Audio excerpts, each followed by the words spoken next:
दोस्तों आगे वीडियो में आप देखेंगे कैसे ध्रुव राठी और रवीश कुमार एक साथ बैठकर पूरी गोदी मीडिया की पोल खोल दी। दोस्तों वीडियो बहुत शानदार है, अंत तक देखिएगा क्योंकि वीडियो के अंत में रवीश कुमार ने ध्रुव राठी से पूछा कि प्रधानमंत्री एक दिन में कितना झूठ बोलते हैं। फिर क्या ध्रुव राठी ने इसका ऐसा जवाब दिया कि आप घर बैठे खुद को ताली बजाने से रोक नहीं पाओगे। चलिए आपको आगे का पूरा वीडियो दिखाते हैं। जब आप 2016 के साल में परेशान थे, हताश हो रहे थे, तो तथ्यों को ढूंढने के लिए आप भारतीय मीडिया के अखबारों चैनलों का सहारा लेते होंगे। बिल्कुल। तो क्या आपको उस वक्त या इस वक्त भी तथ्य नहीं मिल रहे थे? आपको नहीं, तथ्य तो थे, बस उनको हाईलाइट नहीं किया जाता था। असल में एक तरफ फैक्ट्स तो अभी भी मौजूद हैं, बस बात यह है कि जो टीवी मीडिया है वो किस तरह से उनको हाईलाइट करता है, किस चीजों पे डिस्कशन करता है। अब एक खबर यहाँ पे आती है कि फाइनेंस बिल ने करप्शन को लीगलाइज कर दिया है, और दूसरी तरफ कोई ऐसी फालतू की खबर आ जाती है कि राहुल गांधी ने ये बयान दिया, तो मेन स्ट्रीम मीडिया हमारा उस राहुल गांधी के बयान पे ज्यादा टाइम लगाएगा और वो करप्शन को लीगलाइज करने वाली बात को इग्नोर कर, जिसमें चंदा देने वाले का नाम जाहिर नहीं किया जाएगा और फिर उसको बताया जाता है कि ये पारदर्शिता का उदाहरण है। नाम नहीं बताना भी पारदर्शिता है।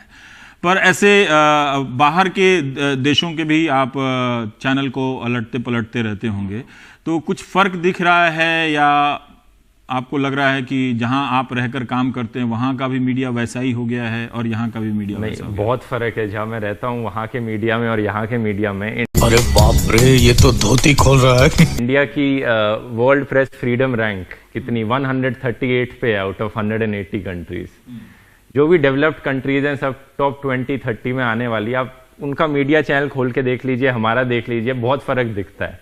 मैंने वहां पे रहने वाले कुछ लोगों को हमारे एक बड़े फेमस जर्नलिस्ट की कुछ वीडियोस दिखाए थे, वो हंस हंस के पागल हो गए थे देखकर कि ये क्या चल रहा है, मतलब कोई एंटरटेनमेंट शो चल रहा है कि कॉमेडी शो चल रहा है, ये जर्नलिस्ट का वो चल रहा है।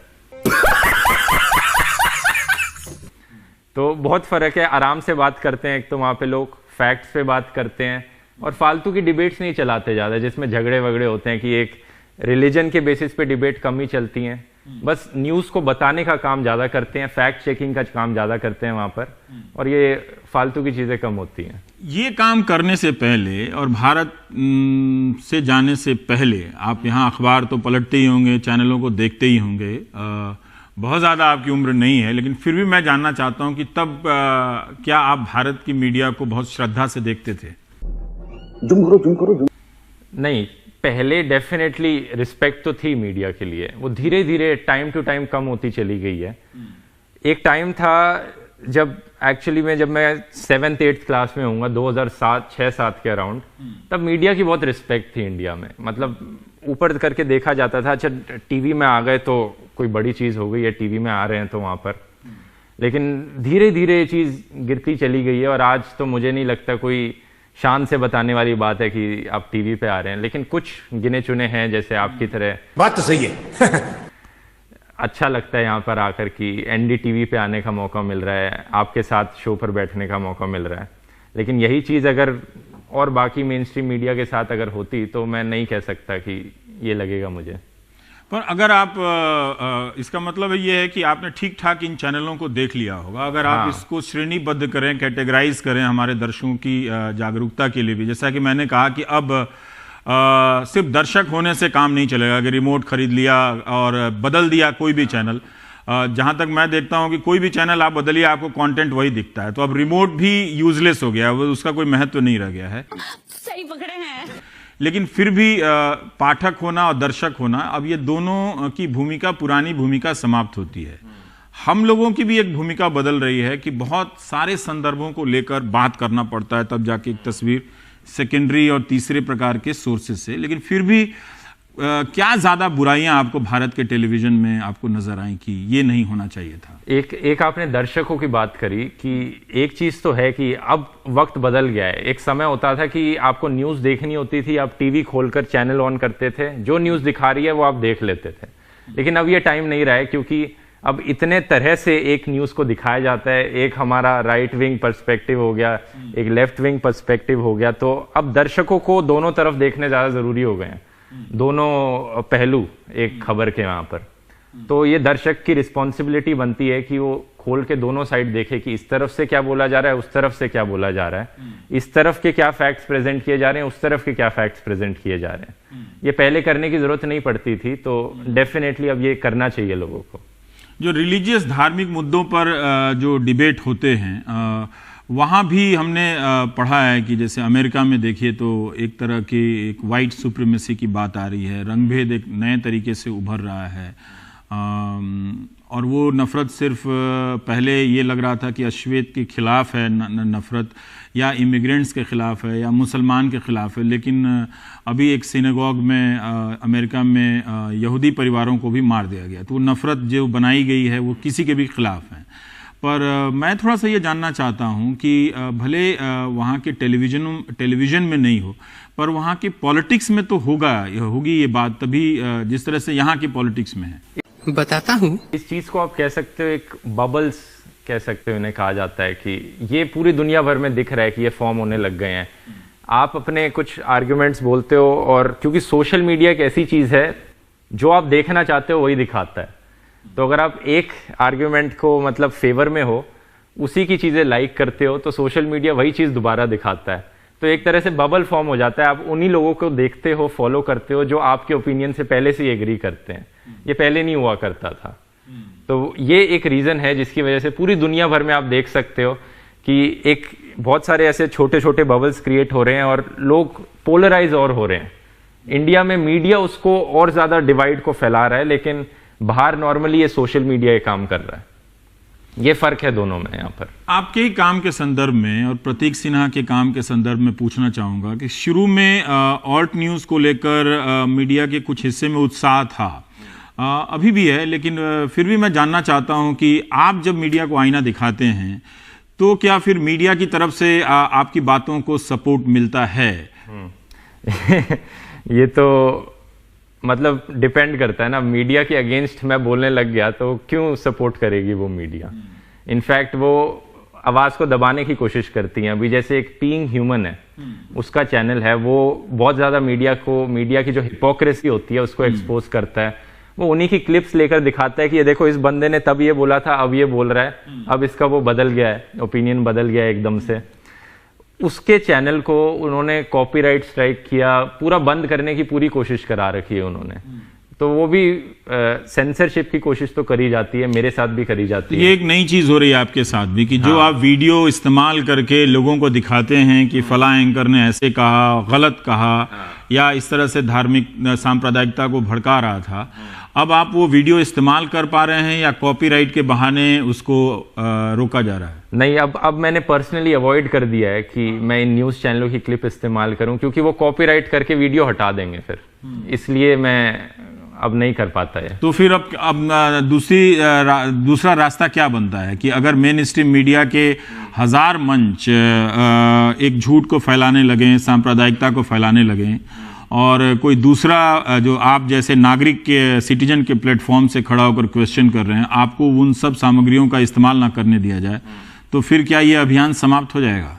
नहीं, ये तो बिल्कुल नहीं होगा। ऑफिशियली अगर मैं पर्सनली कहूँ तो अपने चैनल पे नहीं डाल सकता, लेकिन लोगों तक बात पहुंचाने के और भी तरीके हैं। लोगों को मैं वीडियो दिखाऊंगा, लोगों को बोलूंगा तुम इस वीडियो को फैलाओ आगे, तो कितनों की आवाज दबाने की बंद करेंगे? ऐसे ये हो नहीं सकता। आपके साथ जो लोग आते हैं, जो लोग जुड़ते हैं, वो लोग भी आप ही की तरह बनते चले जाते हैं कि वो ये समझ पाते हैं कि हाँ ये काम करना चाहिए? हाँ, बहुत लोग हैं जिन्होंने इंस्पिरेशन लिए, जो मैं कर रहा हूँ वही चीज करने की कोशिश करी, और मैं उनकी मदद भी करने की कोशिश करता हूँ, क्योंकि बहुत लोगों की जरूरत है हमें देश में ऐसे जो उठकर आवाज उठाएं और क्रिटिसाइज करें, जो काम मीडिया नहीं कर पा रहा है उसको। तो आप खुद को, अपने आप को कैसे देखते हैं? एक पत्रकार के रूप में देखते हैं, मीडिया संस्थान के रूप में देखते हैं? मैं कहूंगा मैं खुद को एक यूट्यूबर के फॉर्म में पहले देखता हूं, क्योंकि एक आर्ट के फॉर्म में ज्यादा देखता हूं इससे। एक आर्टिस्ट समझूंगा मैं अपने आप को कि मुझे वीडियोस बनाने पसंद है।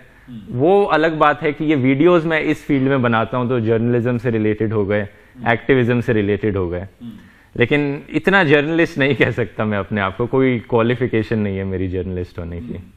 नहीं, क्वालिफिकेशन क्या होती है? मतलब आप अगर तथ्यों के पीछे जितनी दूर तक चलते चले जाएं, यही क्वालिफिकेशन है। पर एक मीडिया हाउस से जुड़े रहने की बात अलग होती है। जैसे आप अमेरिका में इस वक्त देख रहे हैं कि CNN के एकोस्टा ने राष्ट्रपति से सवाल किया, तो दूसरे संस्थानों के पत्रकार भी उनका सपोर्ट करते हैं। हो सकता है कि इस तरह का आपको समर्थन ना मिलता हो मीडिया हाउस से, या जो जर्नलिस्टों के, पत्रकारों के संगठन है, उनसे आपको उतना सपोर्ट ना मिलता। सिर्फ मेरे कोई नहीं, आप ये देख लो, कोबरा पोस्ट का इतना बड़ा एक्सपोजर था उनका, उनको कितने लोगों ने सपोर्ट किया यहाँ पर, कितने मीडिया हाउसेज उसके सपोर्ट में निकल के आए। वो भी एक मीडिया हाउस ही है वहां पर, तो कितने जर्नलिस्ट अपने दूसरे जर्नलिस्ट को सपोर्ट करते हैं अगर वो ऐसे कोई काम करता है तो। ये भी नहीं देखने को हमारे मिलता। सहयोगी उमा शंकर सिंह का ट्वीट में देख रहा था कि भारत में होता तो शायद बहुत कम लोग इस तरह से सपोर्ट कर पाते, लेकिन फिर भी आप अपने आप को लगता है कि ये काम कर पाएंगे? जैसे हम लोगों से ही कई दर्शक पूछते हैं कि आपको डर नहीं लगता है? तो मैं क्यों डरूंगा किसी से? फिर उनके अंदर ये बात होती है कि यार बोलने में एक खतरा है, तो क्या आप उस खतरे को सेंस करते हैं? नहीं, ये तो एक माहौल बनाया गया है। ये इनकी जो ट्रोल आर्मी है, ये गालियां देती है, कमेंट्स में ये गालियां देगी, धमकी देगी वहां पर, लेकिन उनका तरीका है ये सेंसरशिप करने का। हालांकि कुछ हद तक ये सही भी बैठता है, वो जो एक्चुअली में जब कुछ हो जाता है अनफॉर्चुनेट, लेकिन ज़्यादातर टाइम ये क्या बोलूँ, सिर्फ बोलते ज़्यादा हैं, ये कुछ करते नहीं है। तो आपने इस भूमिका में आने के लिए अपनी तैयारी भी की कि कैसे बोलना है, क्या करना, कितना घंटा लगाता है? जैसे हम लोग तो पूरा दिन रात सुबह शाम निकल जाता है इसमें। तैयारी तो मेरी एक्चुअली में कुछ नहीं हुई है। मैंने जब पहला वीडियो बनाया था, आप पहले वीडियो को देखेंगे और आज के वीडियो को देखेंगे तो उसमें जमीन आसमान का फर्क है। मैं धीरे धीरे जैसे जैसे वीडियो बनाता गया, खुद ही सीखता गया कि नहीं ऐसे बोलना चाहिए मुझे, इसको ऐसे प्रेजेंट करना चाहिए। मेरे को बोलना भी ढंग से नहीं आता था, आप उस वीडियो में देखेंगे तो खुद ही सीखा हूं, जैसे जैसे काम करता गया सीखता गया और आज ही हो गया। मैं ये सवाल आपसे इसलिए पूछा कि मैं चाहता हूं कि जो नौजवान हैं, जो पत्रकार हैं, जिनको नहीं मौका मिलता, वो भी अपने तरह से इस तरह से अपने आप को संवारें, तथ्यों को देखें। पर काफी वक्त लगता होगा आपको किसी टॉपिक पे रिसर्च करने में, और करीब करीब आप कह सकते हो 22 से 24 घंटे लग जाते हैं एक वीडियो को रिसर्च, एडिटिंग और रिलीज करने में। तो 24 घंटे 3 दिन में बांट लो या 2 दिन में बांट लो, तो 2-3 दिन का समय लग जाता है आराम से। तो बहुत लोग जानना चाहते हैं कि आप कहाँ रहते हैं, तो मैं कहीं पढ़ रहा था कि आप बताना नहीं चाहते हैं, तो क्या ये उसका हिस्सा है कि महफूज रखने का, प्रोटेक्शन का एक हिस्सा है? बिल्कुल, डेफिनेटली है, क्योंकि आप देख ही सकते हो आपके साथ किस तरह की धमकियां आती हैं आपको, अभिसार शर्मा को किस तरह की धमकियां आती हैं। जो भी सरकार के ऊपर सवाल उठाने की हिम्मत रखता है, ये अपनी आर्मी भेज देते हैं उनके पीछे। बेशर्मो शर्म करो शर्म। तो इसलिए मैं इस चीज को छुपा कर रखना चाहता हूँ। एक धारा बनी थी कि सरकार की आलोचना नहीं करनी है, हाँ, प्रधानमंत्री की आलोचना नहीं करनी है। आप बाहर के मुल्कों में, हम तो यहाँ ट्रंप का देख रहे हैं उदाहरण, अगर उनका अगर समर्थक मीडिया है तो उतना ही सख्त और पावरफुल मीडिया भी है, लेकिन भारत में इतना बड़ा CNN जैसा या न्यूयॉर्क टाइम या वॉशिंगटन पोस्ट जैसा कोई इस तरह से क्वेश्चन करने वाला बड़ा संस्थान नहीं दिखता है, जबकि कभी कभी खबरें छप जाती हैं वहाँ भी। लेकिन बाकी और देशों में, अमेरिका के इतर, मैं ये जानना चाहता हूँ कि ये जो झूठ का साम्राज्य फैल रहा है, सरकारें मीडिया पे ज़्यादा नियंत्रण कर रही हैं, मीडिया किस तरह से फाइट बैक कर रहा है? मीडिया मुझे लगता है वहाँ पे बहुत चौकन्ना है और एक्चुअली में प्रॉपर मीडिया का काम कर रहा है वो। और इसका एक रीज़न ये भी है कि वहाँ के लोग समझते हैं कि मीडिया का क्या काम है, सरकार का क्या काम है। वो ये नहीं समझते कि मीडिया को वही करना चाहिए जो उनके ओपिनियन में है। यहाँ पर भारत में क्या हो गया, 2014 के बाद एक तरह से समझ लो कि इतिहास की दिलचस्पी आ गई है लोगों में 2014 के बाद। लोगों को आज के टाइम पे ये फर्क नहीं पड़ता कि आज क्या हो रहा है। लोग चाहते हैं कि जब मैं भी वीडियो बनाता हूँ, कुछ लोग ऐसे हैं जो सवाल करेंगे कि तू 60 साल के क्यों नहीं बोलता, तू ये क्यों नहीं बोलता कांग्रेस के टाइम पे क्या हुआ था। भाई मतलब मैं 7वीं 8वीं क्लास में था जब कांग्रेस की सरकार थी, और एक्सपेक्ट करते हैं आज मुझसे कि आज की बात पर ना बोलूं, कितना पोल्यूशन आ गया है यहाँ पे, ये स्टैच्यू ऑफ यूनिटी बनाया जा रहा है, लेकिन मैं 10 साल पुराने स्कैम्स के बारे में बात करूं। ऐसा नहीं है। वहां के लोग समझते हैं कि आज के मुद्दे क्या हैं, किस पे बात करनी चाहिए मीडिया को, और वही चीज मीडिया भी उठाता है यहाँ पे। तो कुछ हद तक तो लोगों को भी सुधरने की ज़रूरत है यहाँ पर। लोग भी जाने कि क्या काम मीडिया का है, क्या उन्हें करना चाहिए यहाँ पर। ठीक ठीक लोगों को याद है कि कैसे बताया जा रहा था कि नोटबंदी में कोई जीपीएस लगा हुआ है नोट में, 2000 के नोट में। वो अगर कोई जमा करेगा तो इनकम टैक्स को उस जीपीएस से पता चल जाएगा। इस तरह की चीज़ें तो यहाँ अब आम होती जा रही हैं कि उसको आप जैसे प्रधानमंत्री ने ही बोला कि भगत सिंह जब जेल में थे तो कांग्रेस का कोई नेता नहीं मिलने गया, लेकिन आज तक उन्होंने उस पर अपनी सफाई नहीं दी और आज तक कोई बड़ा अखबार मतलब क्वेश्चन नहीं किया बड़ा से। और ख़ासकर हिंदी के अखबार जो हैं उसमें मैं देख रहा हूं कि अकबर वाले प्रसंग में नहीं छापा गया। कोई हिम्मत ही नहीं रखता। मतलब प्रधानमंत्री इतनी बारी झूठ बोलते हैं, इतनी बारी झूठ बोलते हैं कि मैं गिन गिन के थक जाऊंगा। इतना छोटा पहले कभी नहीं हुआ होगा। 6000 जैसे ट्रम्प की गिनती हुई है वैसे कोई आप मीटर नहीं बना सकते कि कैसे। मैं अकेला नहीं बना सकता, अकेला नहीं बना मैं पूरा दिन लग जाएगा ये काम करने में। पर ये जो आपने एक तरह से एक आप रेगुलेटर हैं, मीडिया को वॉच भी करते हैं फैक्ट रखने के अलावा, आपको लग रहा है कि आप इम्पैक्ट कर पा रहे हैं दर्शकों के बीच में कि मुझे हाँ कुछ हद तक मुझे लगता है डेफिनेटली इम्पैक्ट पहुंच रहा है कि लोग मुझे लिखते हैं कि अच्छा मैं पहले ये सोच रखा करता था लेकिन तुम्हारे वीडियो देखने के बाद मेरी सोच बदल गई है, आपने हमारी आंखें खोली, उसके लिए धन्यवाद। ऐसे बहुत से लोग मुझे लिखते हैं। तो डेफिनेटली इम्पैक्ट तो हो रहा है, धीरे हो रहा है, लेकिन आने वाले टाइम में मुझे लगता है इससे लोगों में बदलाव आएगा। तो अब आपके आसपास सपोर्ट सिस्टम बना है, मतलब लोग इमोशनली सपोर्ट करते हैं, घर वाले, दोस्त, यार की, या फिर अभी भी वो कान में भरते रहते हैं कि मत करो, इतनी बड़ी ताकत है, फर्जी केस में फंसा देंगे, डिफेमेशन केस में फंसा देंगे? नहीं, एक्चुअली सपोर्ट की बात की जाए तो सपोर्ट तो शुरू में ही बहुत मिला था मुझे, तभी मैंने आगे वीडियो बनाने चालू किए। इससे पता चलता है ऐसे बहुत से लोग हैं जो देख सकते हैं कि ये गलत होने लग रहा है लेकिन वो आवाज़ नहीं उठा पाते हैं। तो मैं एक तरह से हम जरिया बन जाते हैं उनकी आवाज़ का। वो लोग सपोर्ट करते हैं ये समझ के कि एक सही मीडिया होना चाहिए या सही अकाउंटेबिलिटी वाला बोलना चाहिए। एग्जैक्टली।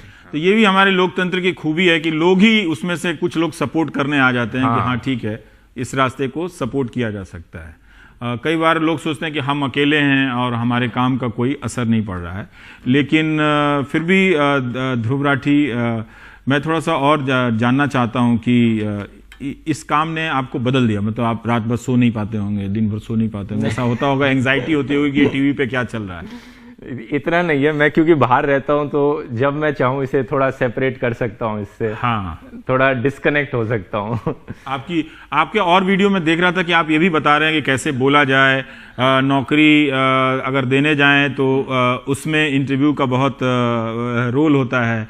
तो आई कांटेक्ट, एक वीडियो मैंने आपका देखा कि आई कांटेक्ट कैसा है, तो ये कोचिंग भी आप करते हैं साथ साथ? मतलब मैं एक तरह से एजुकेट भी करना चाहता हूं लोगों को कि एक तो वो हो गया कि बॉडी लैंग्वेज किस तरह से काम करती है, एक नॉर्मल वो भी हो गए जो चीज़ें स्कूल में पढ़ाई नहीं जाती कि म्यूचुअल फंड्स कैसे होते हैं, स्टॉक मार्केट कैसे काम करता है, बिजनेस स्टार्ट करना है तो आपको क्या करना चाहिए उन चीज़ों में, और क्रिटिकल थिंकिंग क्या होती है, उसको कैसे आपको सोच रखनी चाहिए अपनी चीज़ों के बारे में। इन चीज़ों पे भी मैं वीडियोस बनाता हूँ। मैं जानना चाहता हूँ कि आपने जब आप इस दिशा में आए तो क्या आपकी दिलचस्पी हुई कि टेक्नोलॉजी लोकतंत्र को कैसे बदल रहा है, दुनिया में किस तरह से डेमोक्रेसी को लेकर बात हो रही है, उसे और ज़्यादा पढ़ने की? डेफिनेटली, मतलब ये एक सोशल मीडिया बहुत ही अच्छा माध्यम है लोगों तक कुछ भी बात पहुंचाने का। तो मैंने इसे देखा कि इसको एक्चुअली में यूज़ किया जा सकता है लोगों को एजुकेट करने के लिए। जैसे आपने कहा कि क्या एक इंसान का महत्व है डेमोक्रेसी में, तो मुझे लगता है मैं इसको यूज़ करूंगा लोगों को बताने के लिए कि तुम्हें किस तरह से क्या देखना चाहिए वोट करने से पहले। जैसे कहाँ पर तुम जाके देख सकते हो कि किस एमएलए एमपी पे कितने क्रिमिनल केसेस लगे हुए हैं, क्या देख सकते हो उनके बारे में कि तुम वोट करने जाओ तो तुम्हें पता हो कि मैं इस इंसान को वोट कर रहा हूँ, इसी को ही करना चाहिए मुझे। ये सब चीज़ें। बहुत बहुत शुक्रिया ध्रुव, मज़ा आया। गाइस वीडियो कैसा लगा, अच्छा लगा तो लाइक करें, शेयर करें एंड सब्सक्राइब करें चैनल।